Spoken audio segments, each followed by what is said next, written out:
મારું નામ ભાવનાબેન કાઉભાઈ નાયક છે. હવે અહીં અમે ભાભાવાડી નગર ટેકરા પર આવીએ છીએ અત્યારે અમને મકાન ખાલી કરવાનો ઓર્ડર આવી દીધો કે 18 તારીખે અમે મકાન ખાલી કરી દેજો ગમે તેમ કરીને. અને નોટિસ અમારા નામની નહીં તો નોટિસ નહીં, રબારીના નામની નોટિસ હતી તો રબારીના નામની નોટિસ રબારી લોકો નોટિસ એમની લઈ ગયા અને અમને એમ કે તમે મકાન ખાલી કરી દો ગમે તેમ. અમે 45 વર્ષથી રહીએ છીએ. તો હવે તમારી માંગણી છે? અમારી માંગણી એટલે કે આ મકાન પાડો અમે સામે મકાન મળે એ જ અમારી માંગણી.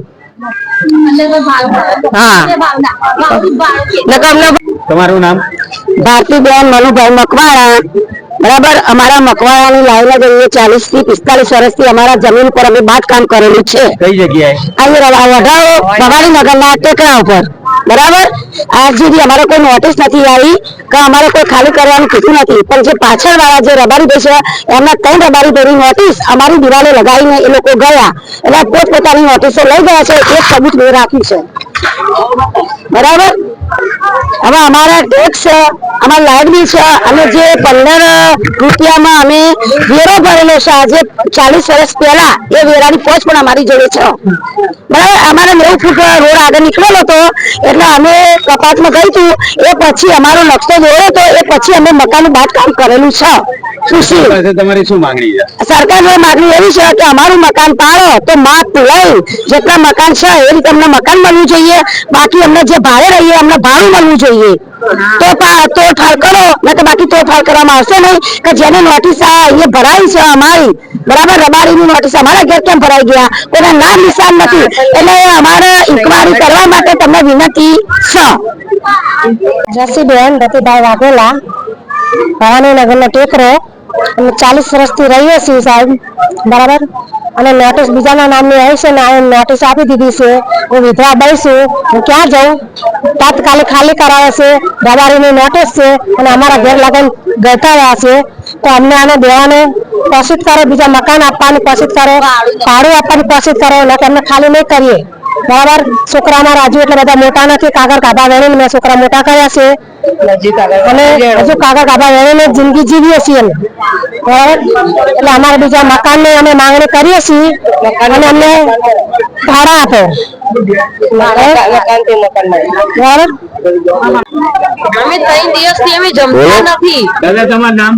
મારું નામ પાલજીભાઈ રાજાભાઈ પરમાર, ભવાનીનગર ટેકરો, અહીંયા રહું છું.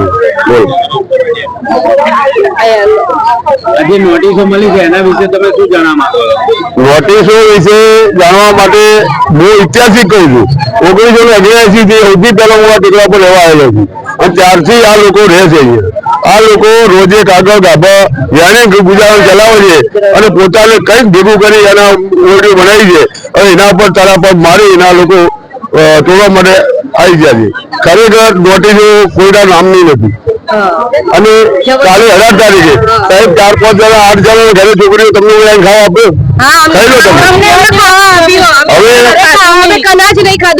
હવે મીડિયાના માધ્યમથી અમે એટલું કહેવા જઈએ છીએ કે ભાઈ આ લોકોને વેકેલની વ્યવસ્થા આપો.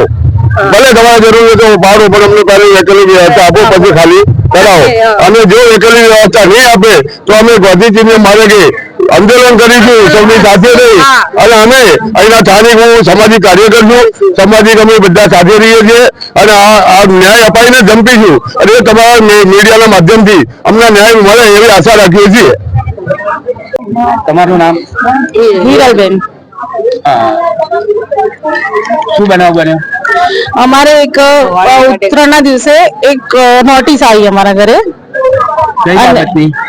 એ કઈ મકાન પાડવાની બાબતની, જે અમારી છે, જે અમારું નામ પણ નથી અંદર અને નામ છે બીજા કોઈનું. અમને એમ કહેવામાં આવ્યું કે 18 તારીખે તમારું મકાન ખાલી કરી દેવું પડશે અને તમારું મકાન પાડવામાં આવવાનું છે, જે અમને કોઈ આગળથી કોઈ માહિતી બી મળી નથી અને એકદમથી જ અમને કહી દીધું કે આ નોટિસ છે અને તમારે આ કરવું પડશે. હવે આવા ઠંડીમાં આવી રીતે મારા મા બાપ આટલી ઉંમરે ક્યાં જશે, શું કરશે? આટલી ઉંમરે એમને કેટલા વર્ષથી અહીંયા રહો છો? અમે 45 વર્ષથી અહીંયા રહીએ છીએ. જે બધા જ પુરાવા અમારી પાસે છે હાલની તારીખમાં, એ પુરાવાનું બી કોઈ મહત્વ આપતા જ નથી એ લોકો. તો હવે સરકાર પાસે તમારી શું માંગણી છે? અમારી સરકાર પાસે એવી માંગણી છે કે અમને આ મકાનમાં રહેવા દો, અને જો તમારી ઈચ્છા એવી છે કે અમારે પાડવું જ છે અને હટાવવું જ છે, તો અમને બીજું મકાન આપો અને અમને ભાડું આપો. આ મકાનનું ભાડું આપો, તો જ અમે અહીંયાથી ખાલી કરવામાં આવશે. કેમ કે અત્યારે હવે ઉંમરમાં અમે છોકરીઓ છીએ, અમે કઈ નથી કોઈ અમે અમારા ઘરે છીએ. અમે આ સ્થિતિ સાંભળીને અહીંયા મા બાપ જોડે આવ્યા છે.